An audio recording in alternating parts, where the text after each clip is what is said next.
Midnight. Chapter 6. All night, Leafpaw's sleep had been disturbed by strange, vivid dreams. At first she thought she was following a scent trail towards Fortrees, running through the forest along the invisible path. Then the dream changed, and she felt the fur on her neck and shoulders rise, as if she confronted an enemy, with battle only a heartbeat away. The threat of danger faded, but now she grew colder and colder, until she jerked awake to find the clump of ferns where she slept heavy with raindrops, and rain drumming softly on the forest all around her. Scrambling to her paws, she dashed across the small, fern-enclosed clearing, and took shelter just inside Cinderpelt's den. The medicine cat was sleeping soundly in her mossy nest, beside the back wall, and did not move when Leafpaw came in, shaking water from her pelt. The young apprentice blinked and yawned as she gazed out into the clearing.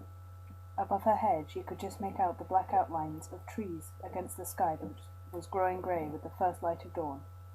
Part of her rejoiced that the long, dry spell was coming to an end with this downpour that the forest needed so badly. The rest of her could not help feeling troubled about what her dreams might mean. Was StarClown sending her a sign? Or had she somehow picked up thoughts from Squirrelpaw? This would not be the first time she had known what her sister was doing without being told. Leafpaw let out a long sigh. Little as she liked the idea, she was almost convinced that Squirrelpaw must have slipped out of the camp to hunt by night, sending Leafpaw the images of running through the forest. There was no way she had been on an official patrol. What sort of trouble would Squirrelpaw be in if Firestar found out? As Leafpaw crouched there, she realized that the rain was easing off and the clouds were turning pale yellow and thinning out. With a last glance at the sleeping Cinderpelt, she slipped outside again, ignoring the water that soaked her fur as she pushed through the fern tunnel into the main clearing. Perhaps if she could find Squirrelpaw quickly, she could help her hide whatever she'd been up to. But when she reached the clearing, there was no sign of her sister. The other 3 apprentices had emerged from their den and were lapping eagerly at a shallow puddle that had pooled on the sun-scorched earth. Ferncloud's 3 kits crept out of the nursery, their eyes huge as they examined this strange new water that had fallen from the sky. Ferncloud looked on with pride in her eyes as they dabbed at it, squealing with excitement as shining drops spun away from their paws. Leafpaw watched them for a moment, then whirled around when she saw movement at the mouth of the gorse tunnel. An early hunting patrol, she wondered, caught out by the rain? Or could it be Squirrelpaw returning after her illicked outing? Then she realized that the newcomer did not have ThunderClan scent. She drew breath to yowl a warning to the clan before she recognized the sleek black pelt. It was Ravenpaw, who had once been a ThunderClan apprentice, but now lived as a loner in a 2-leg barn on the edge of WindClan territory. Leafpaw had met him once before, on her journey to Highstones with Cinderpelt. Living so close to 2 legs, Ravenpaw hunted mainly by night, and was perfectly comfortable with travelling through the forest in pitch dark. He might just be the cat to tell Leafpaw if there had been a ThunderClan apprentice hunting in the forest before dawn. The visitor crossed the clearing slowly, skirting the deepest puddles and delicately picking up his paws to shake off the water. "Hi, it's Leafpaw, isn't it?" Ravenpaw meowed, pricking his ears towards her. "That was some storm. I'd have been soaked through if I hadn't managed to shelter in a hollow tree. Still, the forest needs the rain." Leafpaw returned the greeting politely. She was trying to find the right words to ask him if he had seen Squirrelpaw on his way to the camp, when a cheerful yowl interrupted her. "Hey, Ravenpaw!" Whitepaw and Shrewpaw were bounding across the clearing towards them. Ferncloud's kits abandoned their raindrop games and scuttled after them. The biggest of the 3 kits skidded to a halt in front of Ravenpaw and took an enormous sniff.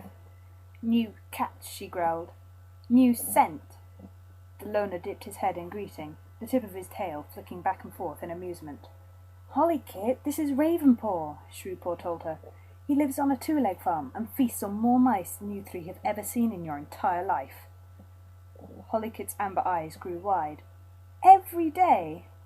"That's right," Whitepaw put in solemnly. "Every day." "I want to go there," the little grey kit mewed. "Can we? Now?" "When you're bigger, Birch Kit," Ferncloud promised, coming up to join them. "Welcome, Ravenpaw. It's good to—" "Hollykit! Large Kit! Stop that at once!" The 2 brown tabby kits had pounced on Ravenpaw's twitching tail and were batting it with outstretched paws. Ravenpaw winced. "Don't do that, little kits," he scolded. It's my tail, not a mouse. Ravenpaw, I'm sorry, meowed Ferncloud. They haven't learned how to behave properly yet. Don't worry, Ferncloud, Ravenpaw replied, though he drew his tail closely against his side, out of harm's way. Kits will be kits. And these particular kits have been out for long enough. Ferncloud swished her tail to gather the 3 kits together and herded them back towards the nursery. Say goodbye to Ravenpaw now.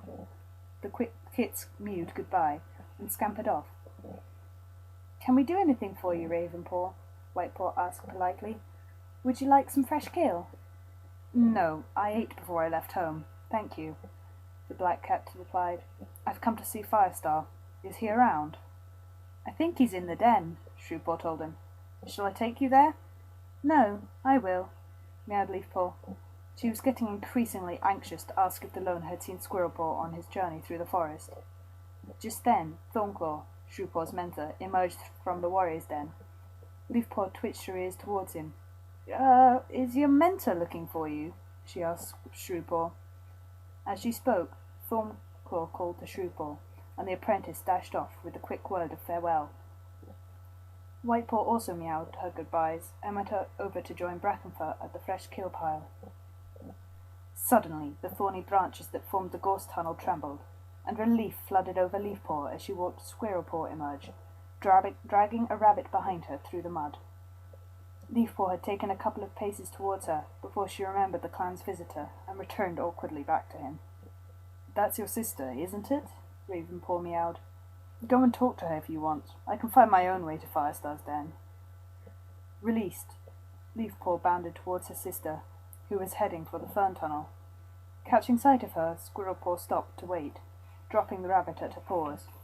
Its fur was plastered with mud from being dragged across the clearing, and rain had flattened Squirrelpaw's own pelt against her flanks, but her eyes gleamed with triumph. Not bad, is it? She announced, nodding towards her prey. It's for you and Cinderpelt.